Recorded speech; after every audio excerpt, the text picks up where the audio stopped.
How do you make money when the house is upside down and the mortgage payments are more than market rent? Hi, I'm Alicia Cox and I'm a full-time investor and a licensed real estate broker. And in this video, I'm going to talk to you about how to make money when the house is upside down and the mortgage payments are more than market rent. I'm going to cover 4 ways that you can make money with over-leveraged houses.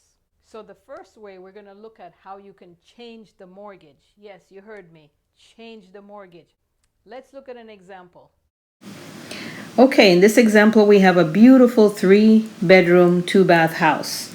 The loan balance is a whopping $325,000 and the payments are $1,950 PITI. However, the value is only $275,000 and the market rent is $1,600. Notice how the payments are split up. That mortgage payment includes principal, interest, taxes, and insurance. Break them up. Why pay for taxes and insurance when they're not due yet? Normally, taxes are due quarterly, at least in my area. So I don't want to make the payments every month if I only have to pay them every quarter. Homeowners insurance is only due annually. So I make mine annually. Why pay for that monthly? So now that reduces my payment. In some areas, that payment is going to be well reduced. So all of a sudden, my mortgage payments are only $1,598. All that needs to be done is you call up the bank and ask them to separate principal, taxes, and insurance so that they're not escrowed.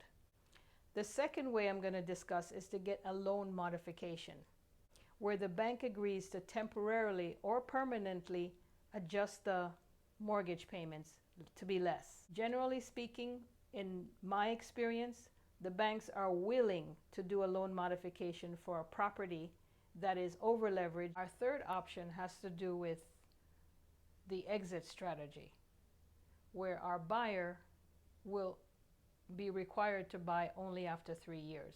So you lengthen the lease term. Instead of leasing for 1 year, now you will lease for 3 years or more. So when you sell, you're going to create terms for your buyer. And the terms could look like this.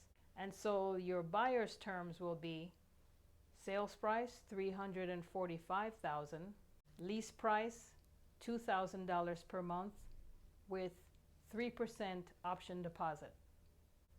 And guess what? The option price now becomes $345,000 or whatever you like. Your option deposit can be used to pay down the taxes and the insurance. The fourth way that you can profit from an over-leveraged house would be to rent out the property on short-term rental basis. That way you charge a weekly rent for each room. So if you had a 3-bedroom, 3-bath, or 3-bedroom, 2-bath, you could rent out each room for $250. So $250 per week times 3 equals $750. $750 times 52 divided by 12 would give you $3,250 per month. Minus your $1,600 or $1,950, however you decide to go, then that's still a good profit. Still yet another way of profiting, you could do a short-term vacation rental. Now this is big business, folks, and I know investors who are doing this and they turn this into a big business. Basically what they do is they lease out their property, the whole entire property, to one family at a time. And it's operated more like a hotel. So, for example, you could use Airbnb to book your house on a daily basis. So somebody from Europe that's coming over and they're coming with the whole family and the dog and the cat, then everybody can stay in that one house. And for example, I'll throw some numbers out. I'll say if you book 20 days out of the month at $159 per day, That would be $3,180 per month. In my area, LA, I could make a lot more than that, double. And the next way, and I couldn't end this video without telling you about the next way that you can make a lot of money from an over-leveraged house, would be a short sale flip. Bank agrees to accept a short payoff, you flip.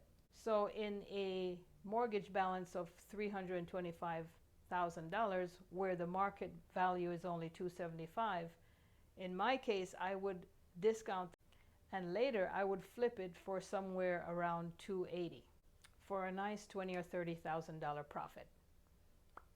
In the lease option scenario, the buyer pays more because of what it means for them. In the lease option scenario, our buyer pays more for the property in lease payments and in purchase price because of the value and convenience that it means to him. It's about value for that buyer. And by the way, what kind of a buyer do you think would fit for this particular scenario? Somebody with very bad credit, right? Because they would need that time to fix their credit. So the property is worth more because of what the buyer is willing to pay for the property, not really market rent. This is really what value means, what somebody else is willing to pay for something. So in this example, it's valuable because the house is newer, it has a great backyard, it's in a great neighborhood. Basically, our buyer can just move in with a toothbrush, no qualifying, and no banks, and he's instantly at home.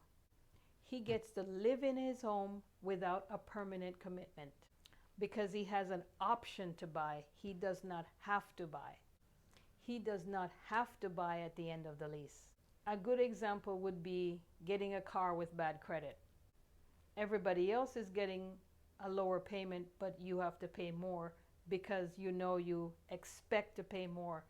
You expect to pay more because your credit is blemished.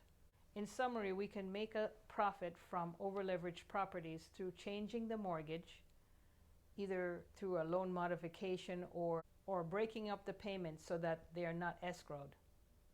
We can create terms to our buyer by creating a longer purchase period and raising the price at the end of that purchase period.